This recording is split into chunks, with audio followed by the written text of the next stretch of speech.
Yes, we are in this wisdom series, and this is part 3. We started by talking about wisdom and as a general concept, why this is so important right now. Then we started talking about the 3 pillars of wisdom last week with goodness, beauty, and truth. And surprise, surprise, those are based on the 3 centers. And so today we are going into the wisdom of the 3 centers. Yeah.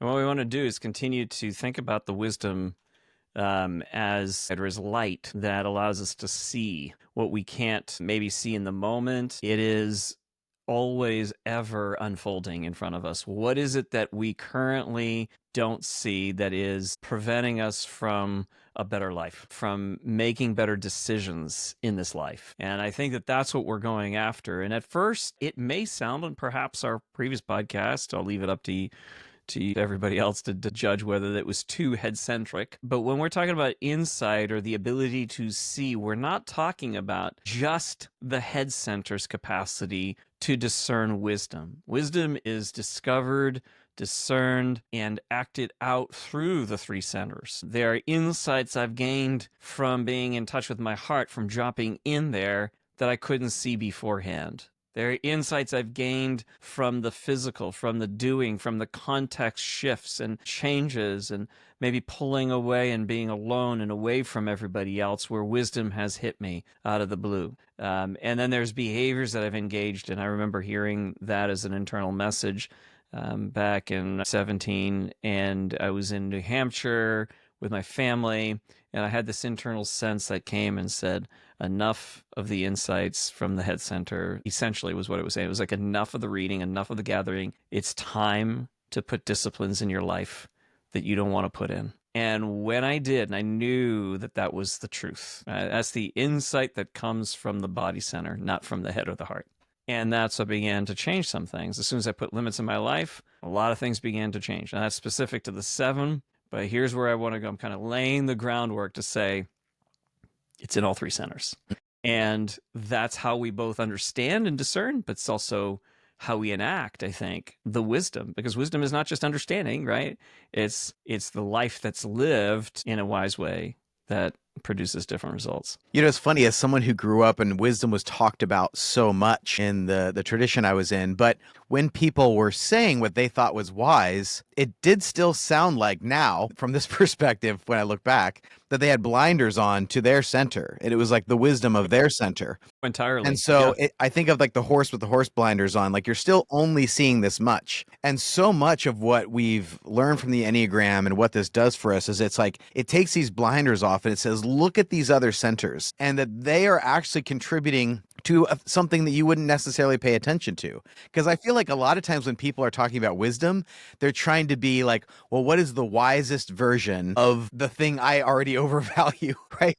What's the ultimate version of the headspace or the body and space or the heart space? When really it's like, it's the integration of these things, not just the extreme heightened version of the one, which is what I feel like I experience so much. So well, I think there's an industry of cleverness and there's an industry of wisdom. You know, there's like, because you see a lot of the sayings that are being put out there in all kinds of places like social media, and there's like, well, that's clever, but is it wise? I think there's a big difference. But you're absolutely right. It's sort of like the hyper focus on our particular center of intelligence to the neglect of the others, and I think that's one of the foundations of the Enneagram. Really, is like Gurdjieff's 4th way. Yeah. But it rhymes and it sounds true, so it must be wisdom, right? Yeah. No Yeah, pain, right. no gain. That's Sounds right. like wisdom, Yeah, right? And it's like, well, actually, sometimes pain is loss. is loss. It's you can't move very well. It's your body telling you that you should probably slow down.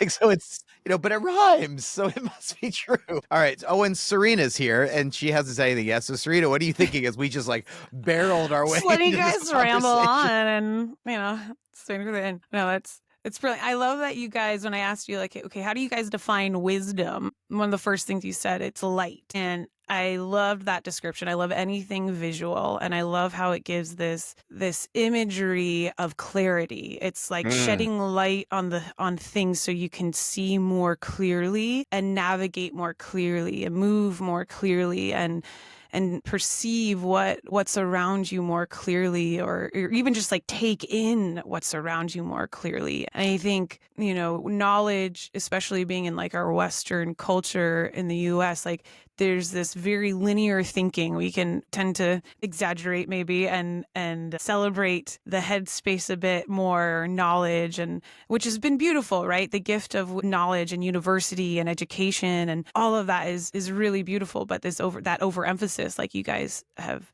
said, is where wisdom can sometimes get lost in the midst of just intelligence, right? Just gaining knowledge or taking in as much information as you can, which is totally an issue these last several years with since the internet, with access to everything at your fingertips, it's this overload of information. Where does the wind of wisdom come in, or the light of wisdom come in to help kind of navigate and separate and create those contrasts so that clarity can come? It's not just this murky everything all at once or nothing at all. It's this balance of contrast, and I think wisdom Excellent. is that light. Really, really good. Excellent. Yeah. And I think that's also the reason why the definition that's been given around wisdom being the application of knowledge, I think is really bad. It's a bad definition, because there's plenty of application of knowledge that's not wise. Yeah. Yeah. So this is not a problem with application. Application can be really bad, and there's a ton of it that's bad right now. That's a head body loop. Think about what to do and do it. Think about what to do and do it. And it ignores the 100%. heart. Right. It's very well said. Yes. That's exactly what it is. It's head body loop. And then you have, that's part of the thing that you're talking about, where it gets so murky, because the clarity comes. And, again, not to keep going back to Gurdjieff, but his thing of the fourth way was like, you got to go back. You've got to be able to see beyond what you're habitually currently saying. Right. And so that movement towards what does wisdom look like in the murkiness, in the overwhelm of information right now? People are being told, this is the truth, right? And now everybody thinks that they can see clearly, and the other side of whatever belief is the ones that are not seeing. Wake up, everyone, right? That's the starting of a lot of posts. Wake up. And it's like, first of all, do you think that that's effective? Like, it's not going to wake up anybody by saying wake up, right? So, but wake up, everybody, because I'm the one who sees and you don't. I'm the one who's awake. Obviously, if I'm telling you to wake up, it's because I'm awake. I'm awake, right. And so I don't like the application of knowledge, because I think you get so overwhelmed by so much that you don't know what to apply. But wisdom itself teaches you how to apply. That's what I think is going on. It's like, that's the insight. That's how to move forward. And again, it's not just head-centric, because I'm eager to get into the other centers, because it's where I have found sometimes the most wisdom has been dropping into my heart center. And then my head gets clear. It's remarkable how that works. Or dropping into the body center, and then my head gets clear. And then for heart types, dropping into the body center, and finally their head gets clear. Like, it's really, really cool when you find that, that's the one that's neglected. Likely that's the one that's going to produce the most insight for me at this point, at this moment. Yeah. I was thinking of just applying like wisdom and finding it and how to navigate. I was thinking about like the energy and the feeling behind wisdom and what it feels like. I mean, hey, I'm here to represent the heart and the feeling. Come on, if you haven't figured that out, I'm sorry. That's why you're here. We need that. How do I feel this? Like, what does this feel like? I want to experience it. But I was like, man, instead of this, because sometimes knowledge and information can feel heavy. It can feel constricting. It can feel tightening. Whereas wisdom is like this letting go, this allowing. And it's very vulnerable, actually. It feels very like, when I actually sit in it, it feels very scary to a degree, because it's like, oh, wow, like I have this understanding and now I have to act in it or live in it or try it out, or let others that I love try it out. And if I try and control it and give more information and correction and all of that, they'll freeze up, but the moment I just allow and let and trust that like with that internal wisdom to show up and to grow and to flourish, it needs that air to breathe, I think. And so it feels very like releasing. It feels very like hands off versus hands on. Yeah. I was thinking. Also, the three centers to me is a checks and balances a little bit, like we were talking about in the last episode. And I love Joel went on this rant about people calling truth, but he's like, if there's no beauty in your truth, then Yeah. I want no part of it, right? And same with goodness. If it's not good Yeah. and true and beautiful, then it's not. And when we talk about the wisdom of the three centers and checking in with our three centers and evaluating these through the three centers, which includes not just me, there's like a huge part is the internal world, but includes other voices as well. Like these are the checks and balances. What is this wisdom? Can I test this great idea I have with my heart center and say, well, how does that feel? And I like how, Sarina, you were describing but how does this feel internally? Can I check it with my body center and say, if I do this, does this walk out the kind of person I really want to be? And the centers are they're like a internal checks and balances system that we can test whether something is wise. And for those who are not aware, you're listening, but I, Jim, am coming from the body center as a body type. Sarina is coming from the heart center as a heart type, and Joel is coming from the head center as a head type. So even a lot of times when we're teaching people the Enneagram, I tell people to tune into the kinds of language that people use when they're listening to someone. And so if you listen to us, you're going to hear a little bit of that. You know, for me, it's going to be the ultimate test is what does it look like after you have done the thing you feel like you're supposed to do? And the decisions in my life that have gone really well, I can see where all three centers were at play. When I made, the move out here, right, out to this area 9 years ago, and Joel and I talk about this all the time. It's about the who first, the relationship that when I met Joel and this connection that I felt like I had, and then others that I've met out here. Right, this is a who. This is a very heart-centered thing, which is the one I can forget. And if I only would have been looking at logistics, like what it is, where it is, the art of growth wouldn't have existed because like all the steps that led to this. But it was because of the three centers being online that like we are now in the place that we are. But when I look at decisions that I've regretted, I know one of the centers was missing. I know I was leaving out. And for me, as a body type, the one I tend to leave out the most was my heart. And when my heart has not been in play, I could be like, well, all the pro and con list was accurate. I checked all the boxes. I made sure. I really thought this through and I took the action. It's like, but my heart was like, I don't feel good about this thing or this person or whatever. And those are the stories that carry pain are usually ones where I left out my heart center. Yeah. There's a whole this whole world of wisdom in each of the centers. And when we're functioning from one and excluding a third, and neglecting one or hijacking or, enslaving, however we want to word it, but we're doing that with the different centers that are not our dominant center.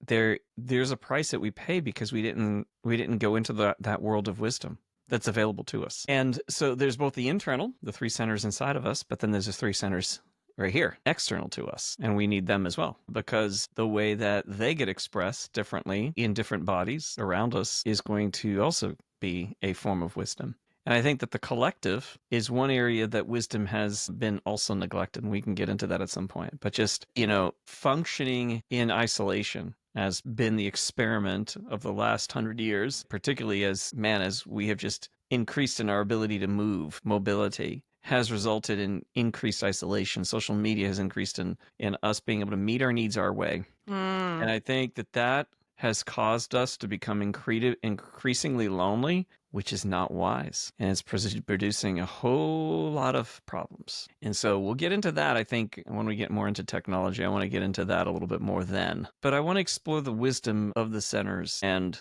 talk about them. What is wise about the heart center, about empathy? Why is empathy wise? Why is the ability to know the distance between, the experience of distance between yourself and another person emotionally? Why is that wise? Why is the body and its orientation towards action? Why is that wise? And what makes that wise? I think I'm interested and curious into hearing from you two around that, and then doing the head center as well. So maybe we start with the heart, and talk about what makes the heart center wise. What is wise? And it's not just wise because it's just wise, but like what is wise about empathy, for example? What is wise about the sense of proximity between oneself and another, and understanding that proximity, the distance that you might feel, or the desire for that sense of connection, maybe the desire for connection.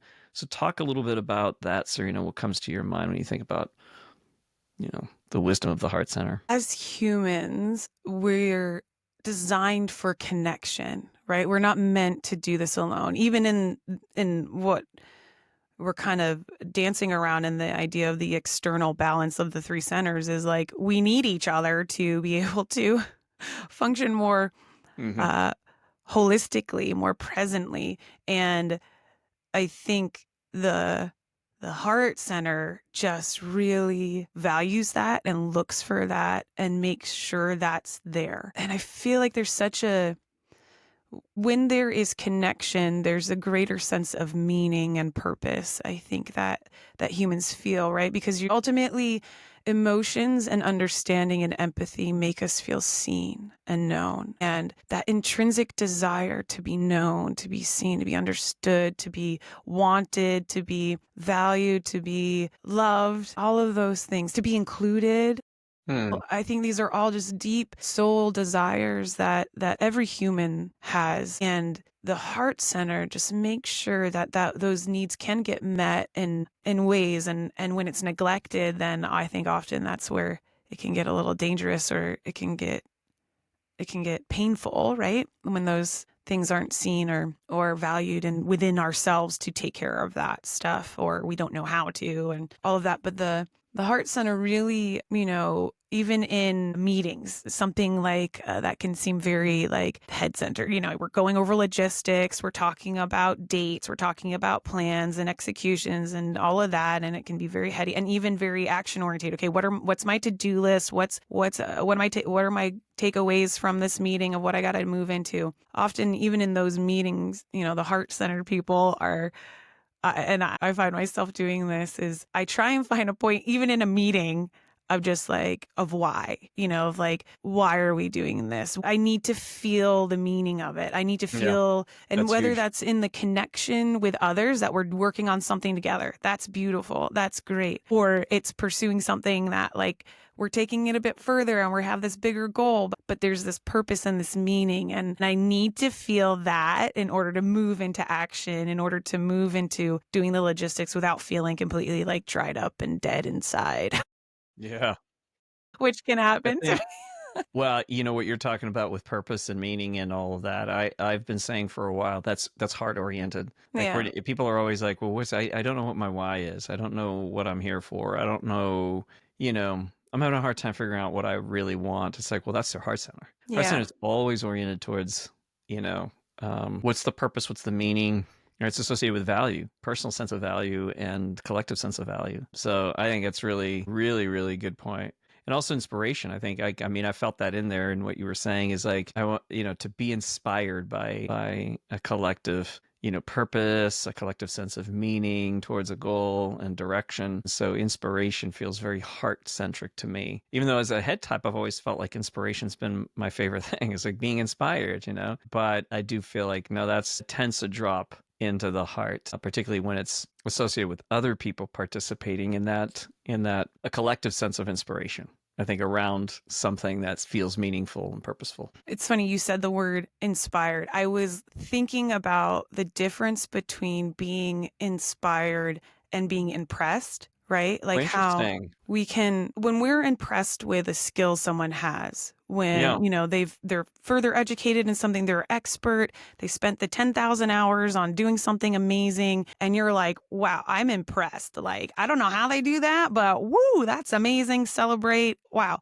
Versus when I'm inspired by someone's excellence or someone's ability, there's like this internal call, this internal pull of me, of my heart and my soul that's like, I want to do this better now. I feel empowered to do this better now. And if you can tune into like kind of the makeup of who you are and what you like and what makes you, what you're passionate about, it's like when you watch someone doing something you're passionate about on a different level, it's so inspiring, right? It makes you, like with music, right? When you see someone who plays guitar way better than you do, Jim, right? Yeah, like Jim plays guitar way better than I do. It's like, it's not this like, oh man, you're so impressive, dude. I mean, it is, but it's also like this, oh man, that's so inspiring. I want to learn how to like pluck like that. Like all I know is how to strum. Like what is this plucking and the tones that you can get? And it's like, oh, I want to work on that. And I feel like I can now. Now there's a path. Now there's this like potential that gets birthed inside. And so yeah, I think the Heart Center's all about that. It's like, let's inspire the world. There's sort of a breathing in of spirit. It's to inspire, to take.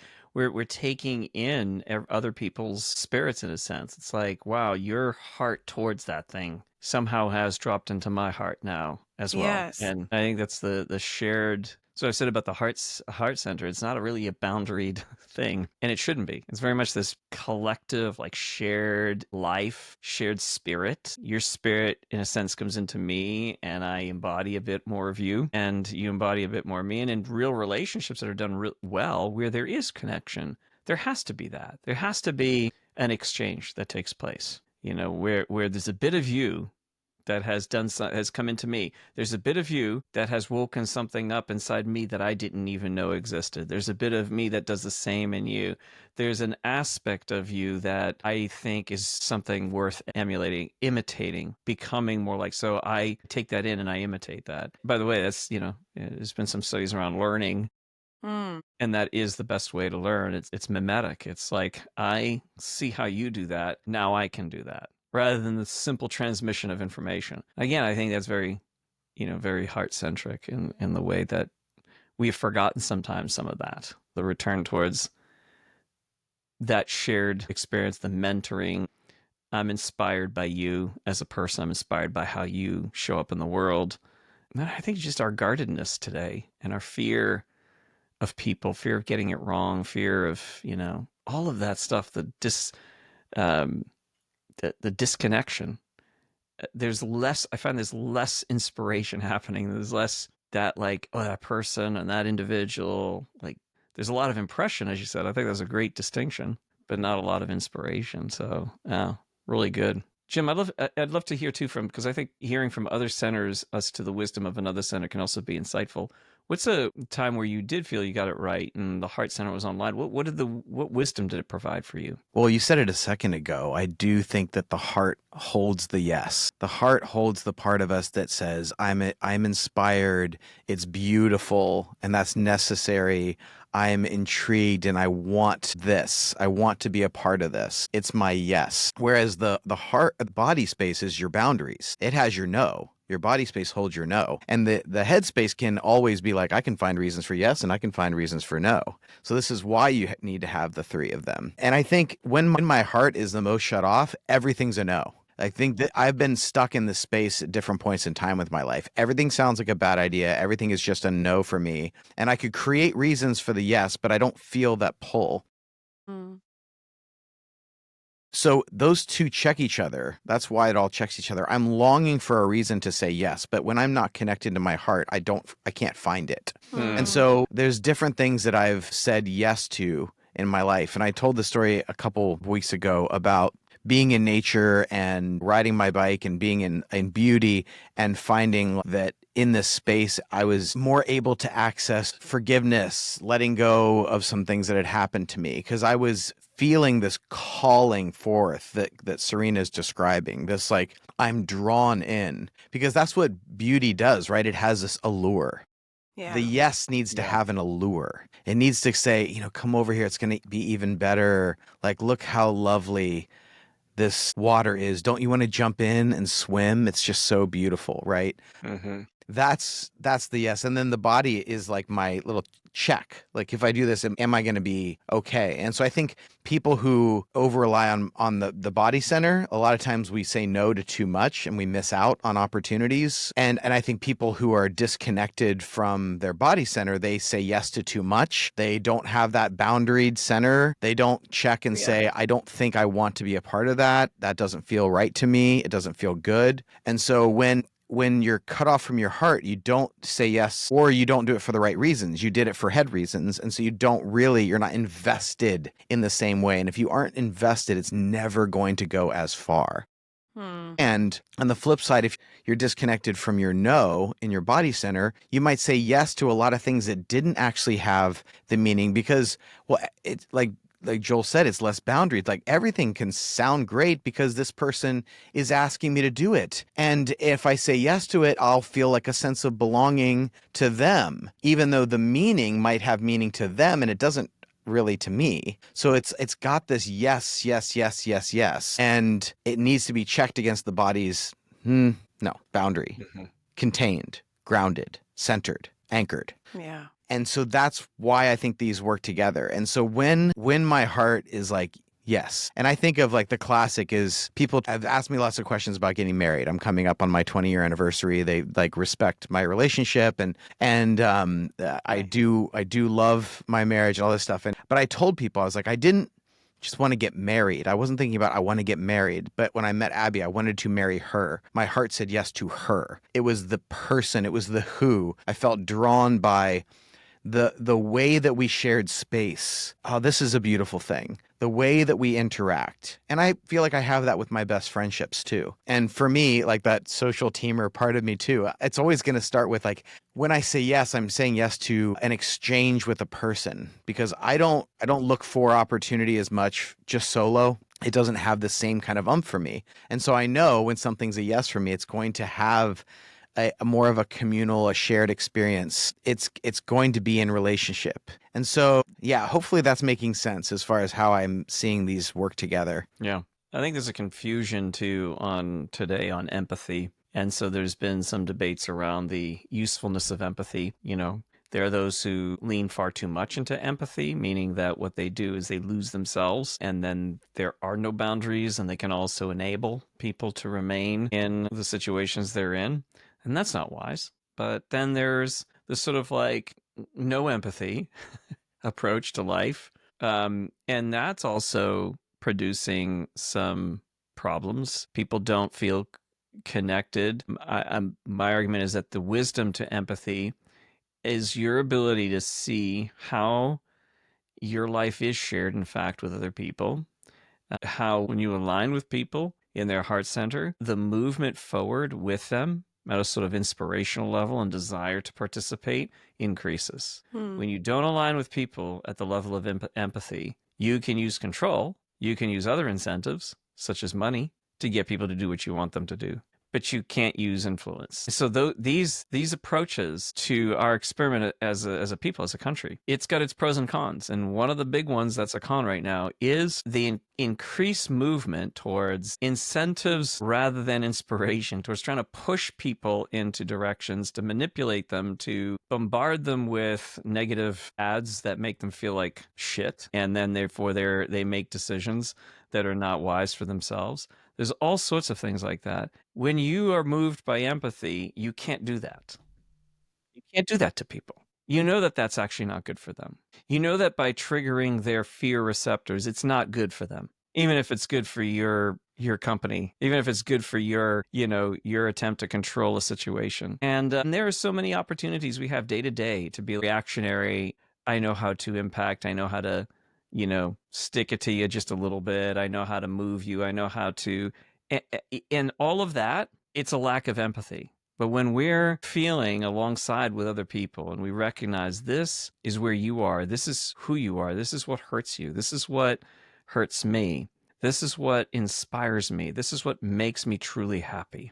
And we walk alongside of people in that space. There's a lot that we prevent ourselves from doing that would be the lesser selves, I think.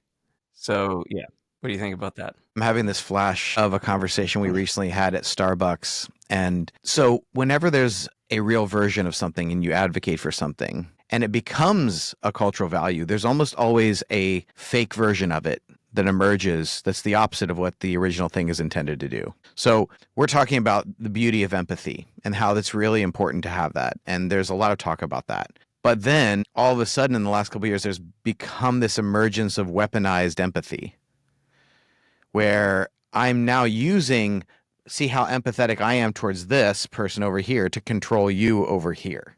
I even saw some weird, it was, I don't know, some religious groups that were talking about like how the problem of empathy and the sin of empathy and stuff like that. And I'm like, well, what you're talking about is this weaponized empathy, which is I'm using my empathy for this person to control this person over here. And empathy in its truest form, it's devoid of control. Because again, this is like, it's a heart space thing, and the heart space doesn't control. It's very invitational. And so when we were talking about wisdom and anti-wisdom, and so whenever we're advocating for something like empathy, we're trying to advocate for the real version of it, which is that I deeply care and I can understand and get on the inside of your experience. And if your experience is opposite from this, I'm not using my preferred ideology towards one to have empathy, and then I weaponize that against another side. Like whenever you hear that, like that's the fake thing. That isn't empathy.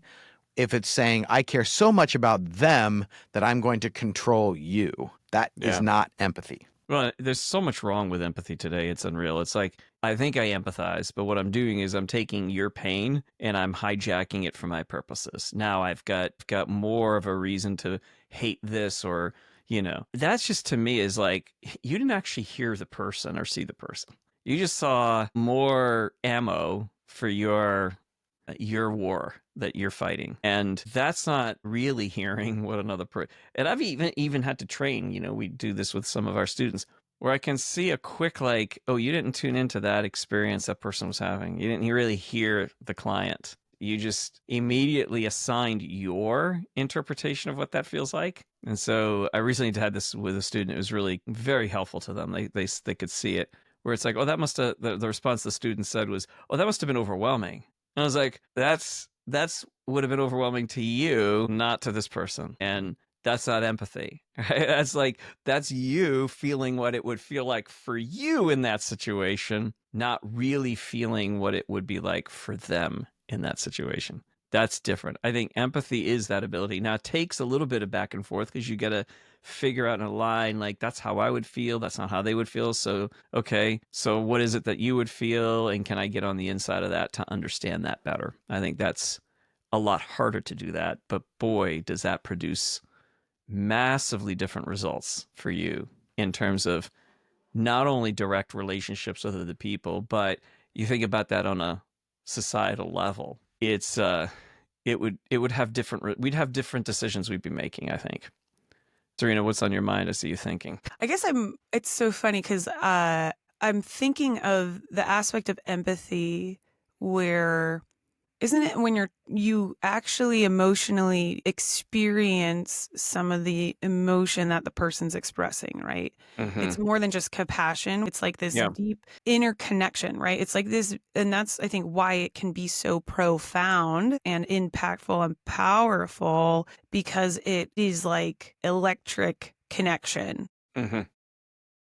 But I will say, maybe because I am a heart type, I do this, but there will all sometimes do what your student did, is like, in order to make that connection, to make sure I'm understanding, because terms are so different and we define things differently, I'll throw out almost like this line of like, was that overwhelming or what? But it's so nuanced, right? Because instead of being like, that must have been overwhelming, instead to ask, right? Because I think it goes back to empathy is so connected to our ability to listen.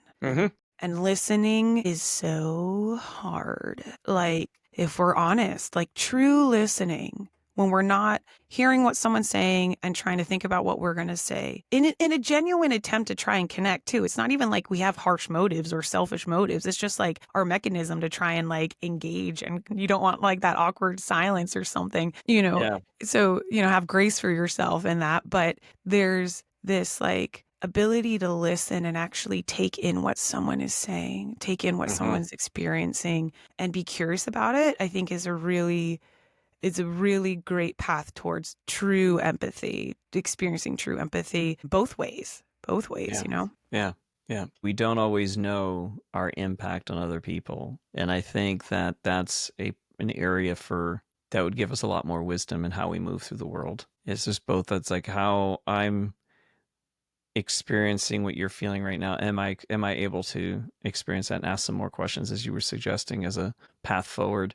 But then there's also how am I being experienced by other people around me? How am I coming off? And actually caring about that being important to you. And not just like people get to suck it up. It's just who I am, or, get over it. Or it's just like, well, how's that working for you? And are you growing in that sense of connectedness to the world and to yourself? Because for each time you cut off somebody harshly like that, you're also cutting off a part of yourself. And that is something people don't understand until it's too late, usually. And that's when they find themselves in total despair, sense of, loneliness, disconnection from the world, from themselves. So I don't think you can be unempathetic and unaware of your impact and continue that way, and at the same time move towards that deeper sense of connection to yourself and to other people.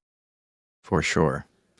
Well, yeah, for sure. When something happens and I'm triggered often, and this is 8-ish, is like the heart is the first thing to shut down because it's like it doesn't feel safe, right? Mm-hmm. So Mm-hmm. the result of that tends to be insensitivity, right?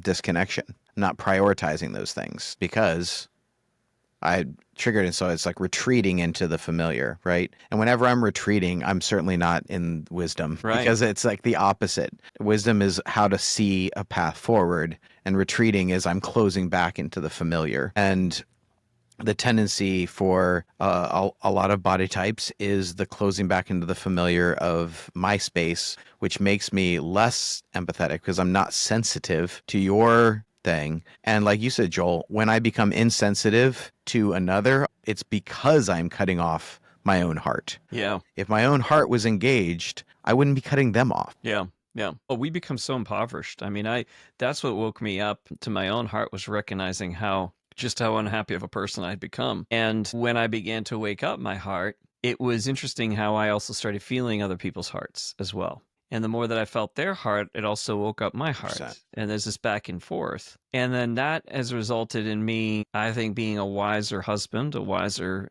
father, and wiser, if I lead a team doing some kind of training or workshop. It has made me make better decisions because I'm tuning into what's going on around me.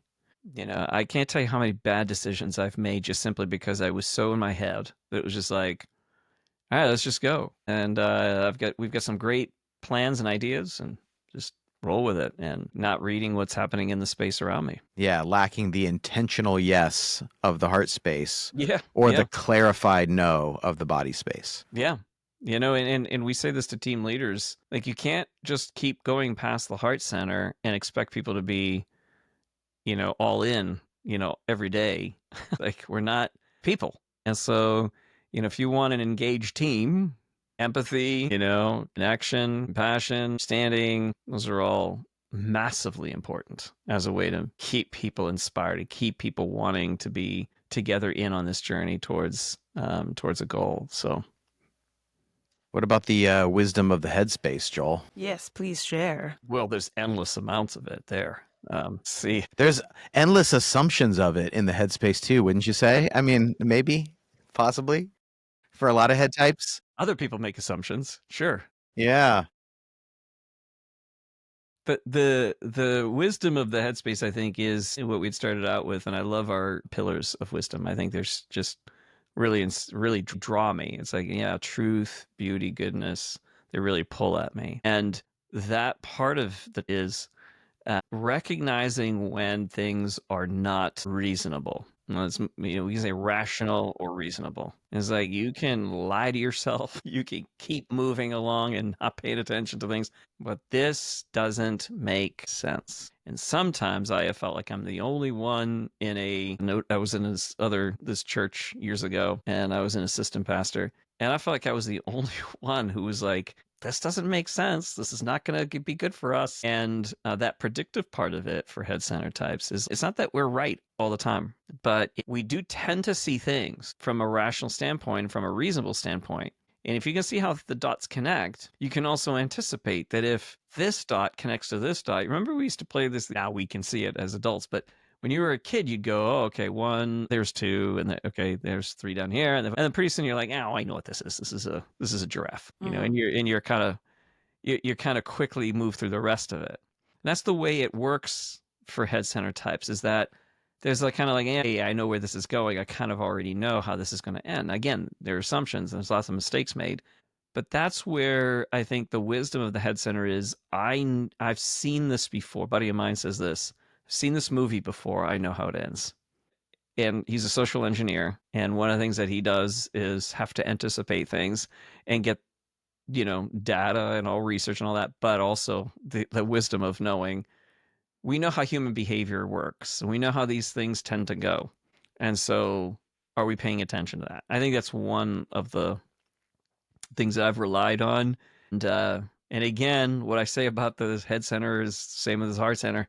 If you push too much in that and you're not in the heart center or in the body center, you can make absolutely the wrongest interpretations of that and completely miss it. And then it goes not to wisdom. It goes to cleverness, knowledge, assumptions, interpretations that are wrong. It goes to conspiracy thinking. It goes to in all sorts of misdirections. But I would say that when it's done well, when it's healthy, it tends towards that. Yeah. When it's missing, you have this, I feel something and I just go to do it, or I do something and then I feel this way about it. And if it's not connected, the head center, there is a lack of reasoning, but there's the lack of future casting. Like the headspace is good with processing and projecting out into the future the results of decisions. That's one of its great gifts, is pattern recognition and prediction based on pattern recognition, right? And in order to do that properly, there has to be the element of curiosity. But when I've had like emotion reaction, motion response, and I'm not in my head space, and I think others could speak to that kind of experience a lot more than I could, but I know the thing that gets chopped off first is I'm not curious, because I'm going from interpretation to action. I'm going from my experience, right? It's something impacted me, right? This is our intent impact stuff.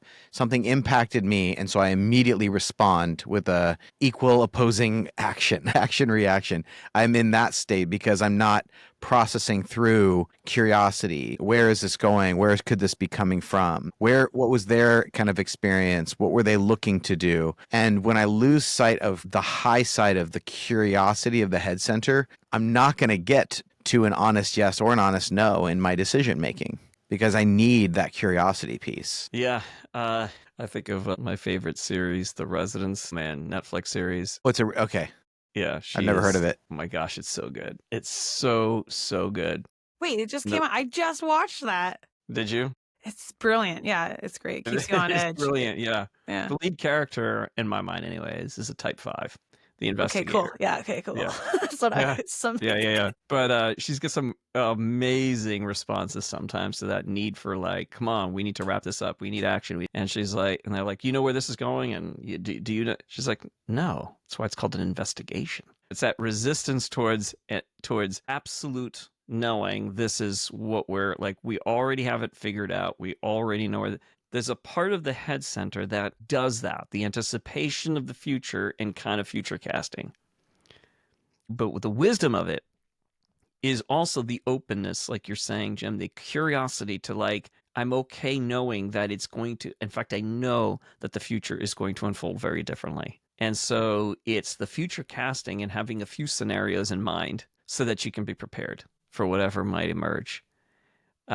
It's one of the unique features of how the head types work through the world. And again, it's wisdom is when it stays open and it stays curious and it doesn't it looks at possibilities as opposed to, putting all its eggs in one basket. But yeah, I think it's the wisdom of being reasonable and being rational in the approach to life. And that when we don't, we're seeing a lot of irrationality in the world right now, seeing a lot of unreasonableness in the world right now. And lack of curiosity in the world right now. Lack of, oh yeah. Poor planning. Yeah.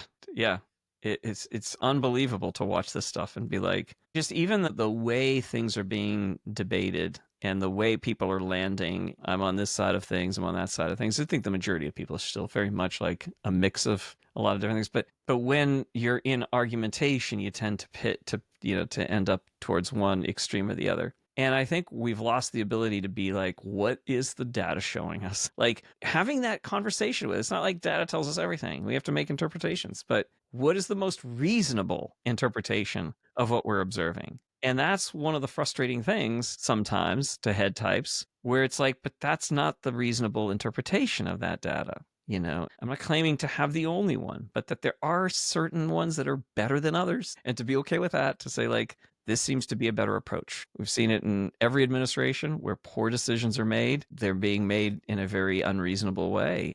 One of the things I want to say as you were sharing, Joel, and talking about like the wisdom of the head center, it feels like a slowing down. This gift to zoom out and slow down when everybody seems to be in a rush. It's like, get to the conclusion, get to the action. People want to see these results. Just do it. And then you end up fumbling or making way bigger of a mess than if you just slowed down, took in all the data and like we're curious and examined things more clearly. I think that's such a gift of that head center, that wisdom there is this, which I know I've experienced you do actually very well with your students, with clients. Like it's almost like this power to slow it down, slow the clock down. And in that space comes more presence, I think, and openness, this openness of mind, of heart, of body even, and just like, and that helps be more present, and I think that's something you definitely carry as like being in the head center, is that slowing down. Yeah, and we've talked before about the unproductive thinking, doing, and feeling. When we're in unproductive doing, it is just doing, and then there's messes that are created, right? And that's where the wisdom of the head center comes in and says, wait, there's something here. But conversely, there's also like unproductive thinking, where there's an ignoring of the heart center, and the heart center is like, hey, I got something to say here. There's a reason why you're caught in spin. There's a reason why you can't solve this. It's because you haven't engaged the body. And there's only a certain amount of knowing that you can know until you start acting. And then when you act, there's more data that emerges from that. And so I think that's the wonderful interaction between all three centers as they help each other to be more wise as centers. Right? Yeah, because when the head center doesn't include the others, it's not slowing down. It spins up into unproductive thinking, because it'll just spin over and over because you can never get to the solution in that center alone. Yeah. And so without the inclusions of the others. So those head types out there, you've probably had this experience where you can't make a decision because you're just on a spin, and it's not a slowing down, it's a speeding up, it's a revving the engine, but you're not in gear, right? You need the other centers to be in gear to actually go somewhere. Yeah. Yeah. Yeah. So speaking of which, what's the wisdom of the body center? Well, it's all right there, like because that at the end of the day, like that's where it has to end, right? That's like, of course, yeah. We all have to advocate for like our center. We do. Right? We have to advocate for our centers. Mine matters. Yeah. Well, I think the boundaried center that is like, the rubber has to meet the road. The proof is in the pudding. Like this is where it has to end up. At the end of the day, when you make a decision, how does it end up going? And so the body center is this gut sense of, ooh, I don't know. Like I can almost feel it drop here and go, freeze, stop, pause, consider, check in, make sure. Oh, what are you feeling? What are you sensing? And it's almost like the internal stop sign in order to say, hey, review tape. You need to consider what's going on here. And when I think that my gut center is functioning really well with the others, there is that sense of, I know what to do. I know the next right action to take. I was in tears in the theater watching Frozen 2 when she's singing the song on, hope is lost, all is gone, but I have to carry on and do the next right thing. Next right thing, yeah. That is song for the body center. Do the next right thing. You can't predict all of them to the future. Yeah. You don't know how the impact of every single thing and every decision, but do you feel like you know the next right thing? Because there's such a present immediacy to the wisdom of the body center. It's the decisiveness in the now that feels like it's grounded, gives you that boundaried. When it's missing, like I do feel like I see when the head center's overdoing it and there's just the spinning or the overthinking, right? Or the heart types being the emotional overwhelm. And that can be, those two things can create this paralyzed thing where I've been stuck in both of those, so emotionally activated, so emotionally triggered that I don't know what to do, or spinning in my own head and thinking. But so often when I come back to the wisdom of the body, I come back to is the next right thing. And if I do that, all I have to see is the one step in front of me. Do I have enough light, enough wisdom to see one step in front of me? I may not see much more than that, but when this center is online, I'm going to at least see that. There's something with time too that you mentioned, like the body's in the now, the head's in the future, and the heart's in the past, right? Now, again, we're just saying that in general. We're not saying that heart types are all past-oriented or head types are all future-oriented, but that is their orientation naturally by center. And then, of course, when it meets your type, it's going to shape out differently. Besides, you got all three centers in you, and then there's levels of integration. And so, you can see that play itself out. So one of the gifts of the body type is to look at the present and like what's here and now. We can get caught up in the future, we can get caught up in the past, but what is right here in front of us to do in this moment? What are the immediate resources we have? Not what we don't have, what we wish we had, the mistakes we made, the regrets we have because of, past mistakes. It's like, but what is here and what's in front of us right now? And that's the empowerment of that. That's the taking us out of the paralyzation of, inaction because we don't know what to do to you can take agency. You can do something, right? So there's an agency that comes through the body center. I think that's also gives us wisdom. Agency is not an option. You either are gaining it or you're losing it in your life. And the wisdom is we need to constantly be gaining it, right? It's go back to, again, seminal work of Viktor Frankl. That is key, is the agency that you gain from the very decisions you make in the present moment from day to day. The other thing is the ability to pick up on and discern the intuition of the body center. It's like, I can know some things. There's different theories on this, but at some point we had to have access to that direct knowledge because how else did we survive when we had to be foragers? How did we know certain things were good for us and other things were not good for us? And I think that reliance on the body center, the gut to tell us, to guide us, it gave us more of that direct knowledge and wisdom. And man, the mistakes that you and I have made in the last few years, where both of us had said, boy, our guts told us no on this one, or our guts told us, not yet, don't do this right now, but we move forward nonetheless. Those are the things that have come to bite us.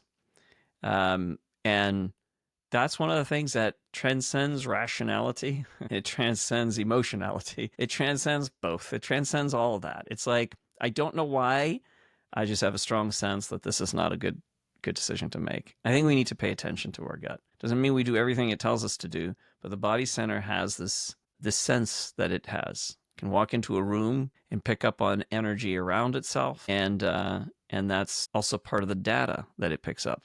That if you're too head-centric or too heart-centric, you're gonna miss. What am I picking up on? What's the sensation I'm feeling? There have been times that I now pay attention a lot more to it, where I'll walk into a room and there's like an instant sense of, ooh, why am I feeling suddenly tremendously anxious? Like there's an anxiety that's kicked in. It's like maybe there's a heightened level of anxiety in this room that I need to pay attention to. And if I'm paying attention, then I make a better decision. What is the body center telling us about that? Yeah. My sister is a mental health psychologist, and she kind of specialized in Gestalts, which is a form of therapy that is very body orientated, right? And in the world of therapy, and there's this emphasis and this growing attribute of valuing the importance of like body wisdom and body intelligence and body memory, and how, the body keeps the score, all of this data about how much wisdom actually lies within our physicality, probably my most neglected center. So it's so curious to me, like I said, but it is profound when it can be tapped into. Gut types are some of my most favorite people to be around, because I do so much appreciate they're at least doing something.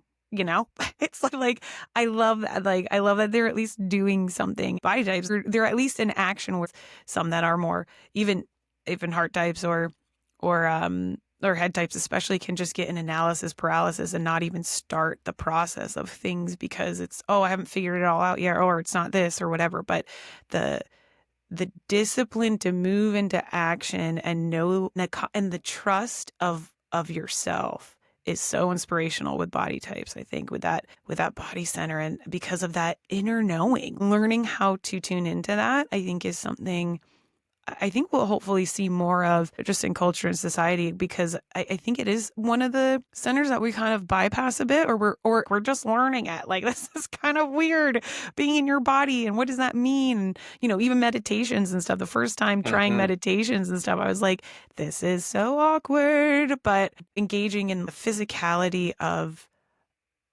wisdom, of doing, of movement, of pursuit, of connection. It looks like something. I just so appreciate that it looks like something. And the wisdom of your own body, your own gut, and tuning into what that is saying, what that is speaking for you, has been huge. Like that. The fourth way, like you were saying before, when you brought that up, that the few times I've been able to be present, which is like less than I can count on one hand. Okay. Like a few times I've actually thought of integrating like all three centers in a moment of heated discussion or something where I've been conscious of like, oh, I'm stuck here and I'm overusing my emotions right now.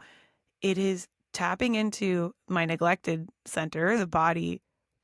Does that help just calm and give an understanding and a wisdom to the moment to know what to do next? Like, because sometimes you can get into that emotion head loop I can get into that emotional head loop and try and argue myself from my emotions and just agree with whatever situation, even though it feels like it's wrong or whatever. But then the moment I'm like, oh, what's happening in my body? Like, what is this intensity in my chest? And if I just breathe and calm it, then all of a sudden I'm able to be more present to what is actually being said to me, and care and validate the discomfort in me, and not try and argue it away or shame it away or whatever, and just validate it and accept it, and like internally like hug it. Yeah, that's a good practice. Yeah, it can be powerful when you're able to do that. Well, that's a great practice. I mean, that's a part of the we're the growing in our awareness of integrating the centers, as opposed to stuffing one down or or overdoing one of them, but that they actually do listen to each other. Your body's picking up on something that the heart is feeling. It's picking up on something that's going on in the environment. In the summer of 2017, when I was in Menlo Park, just outside of San Francisco, doing my certification, there was a week in between my classes where I was by myself. And that Monday I needed it because I was totally exhausted from having taken what they had recommended students don't do, which I wanted to learn everything I could. So I absorbed it all. I was in there, saturated myself for the first 2 weeks. And then that Monday I was totally dead tired. And then Tuesday came along and I felt still tired. And then I remember my wife saying to me, I think you just need to go to San Francisco. Just go into the city. You're gonna miss not having gone there. And the moment I got onto the train and arrived at in San Francisco, there was an immediate change in my energy level. That was not head centric or heart centric. That was the body. Since then, I've learned to listen to the body a lot more. Like, is this fatigue from exhaustion and it needs rest? But at what point is it saying, no, you need a change in your very environment itself? And I think that there's so much that we're still learning about paying attention to that. Does your body right now need rest? Does it need a nap? Does it need a change in your diet?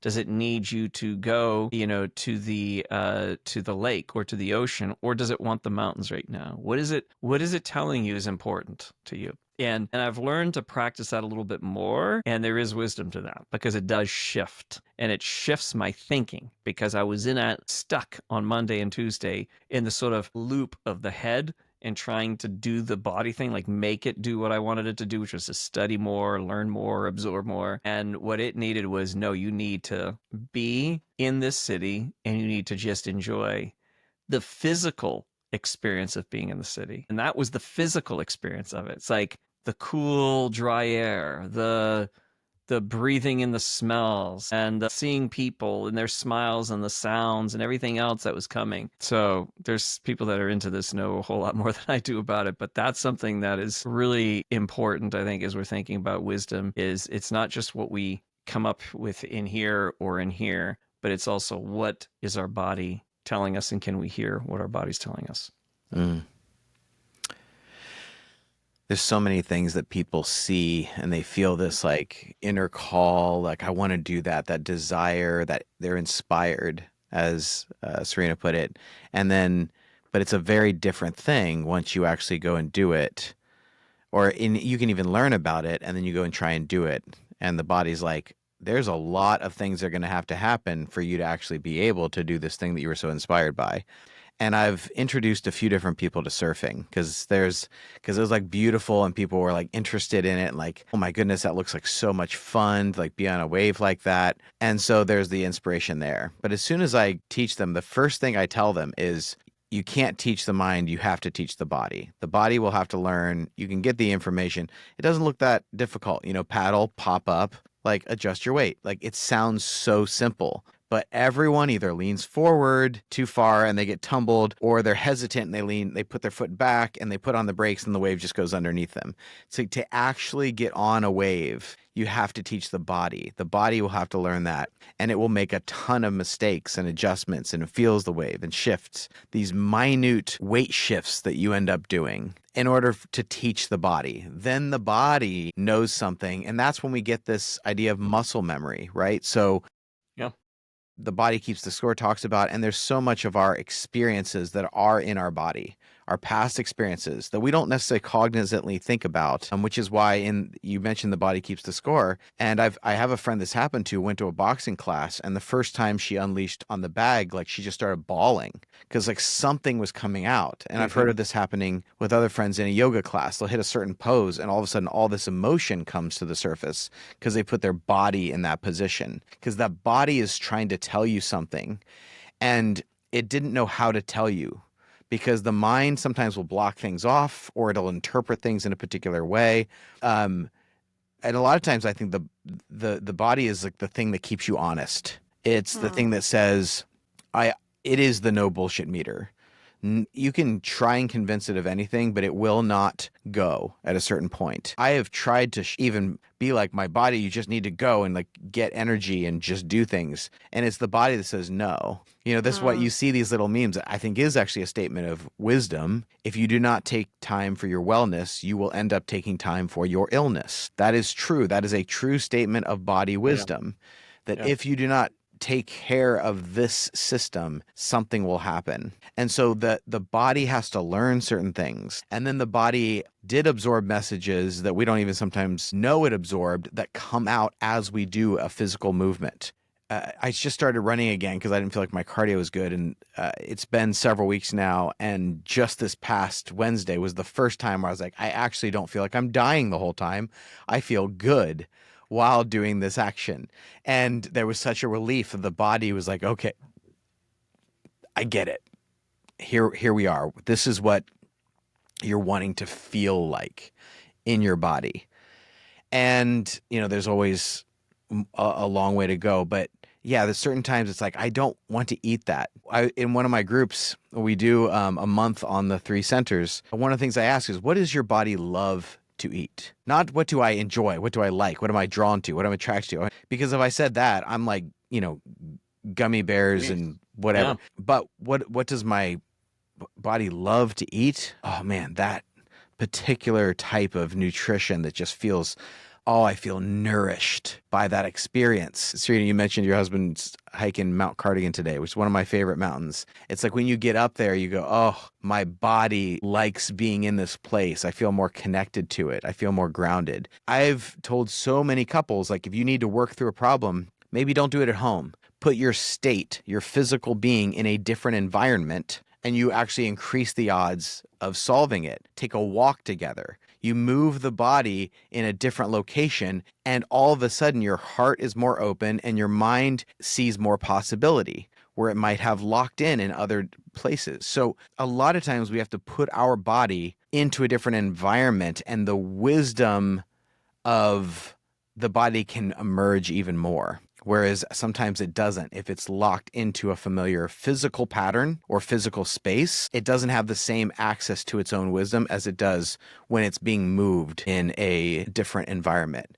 And I think that's some of the ways to actually access the wisdom of the body is to move in beauty. Something I always say, move your body in a beautiful place, and you will be surprised at how you can get more mentally clear. Take a walk, you'll get more mentally clear, and even your heart can start to open again. It can feel safe enough to do that. So that's one of the ways I think really access the wisdom of the body.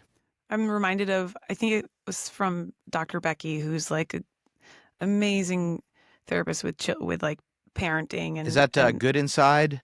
Yeah. No. Yes. Yes. Or is that Good Inside? Yeah, that's what her book is. It's like, yeah, you're good. That's a different one. Yeah, that's good. You're Good Inside. Yes. And I was listening to her podcast, and she was saying how sometimes kids with bigger emotions, and if they're in like a tantrum or something that can be really effective is actually physically moving them from the room, and then like going to a smaller space, like having like a closet or a cozy space, not a punishment space, but going with them when the emotions are just blaring and they don't know what to do and their bodies are flailing and all of that. And it's like the environment is super helpful to help get kids to feel safe by just being in more of that cozy environment, and then they'll feel protected and good, and then the other parts of their brain will start to come online instead of this like, woo, I have a big feeling daughter, and it's amazing. Yeah, but it is like, oh, sometimes she just needs a hug, like that embrace of like enclosing her big environment, I think has really been effective to make her okay, and like calm versus like a distance thing or any kind of argument, right? Like can't argue with a toddler, can't argue with a kid. To get them back online to is like that environmental change, that like physically moving a space there's a lot of wisdom in that.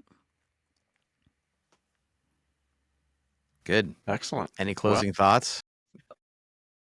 It's just a journey we took through the centers, and there's so much more that could be said about each of them, the wisdom around each of them, the wisdom of their interaction with one another, the wisdom of you interacting with different people who have different centers of intelligence with you, and how that itself can help you. Like, wow, that person is able to access empathy without doing anything about it, and suddenly this person or these people had a shift internally with no other solution other than empathy. That's interesting. Like, wow. Who knew? And this person just acted in the body center, and the solution wasn't conceived of in the mind, but somehow that's no longer a problem anymore because we moved, we acted. There's all sorts of things like that happen when you are paying attention to how other people move through the world and the results that they sometimes have that you wouldn't have had you done it the way you typically do it. I think there's wisdom there for us to pay attention to the internal centers of intelligence, but also to pay attention to the external centers of intelligence. And through doing that, I think our wisdom will increase. Wisdom is pursued and sought after. You have to be looking for it. If you're not looking for it, our tendency is to not look for it. Our tendency is for bias confirmation. It's not for wisdom. Because wisdom is bigger than us, and it calls to us, and it means that it changes us, and that's not comfortable for anyone. So that would be my suggestion. It's my suggestion to myself. It's more of an invitation to me than it is to any of you, but I think it's something that I find remarkably helpful for me in my own growth.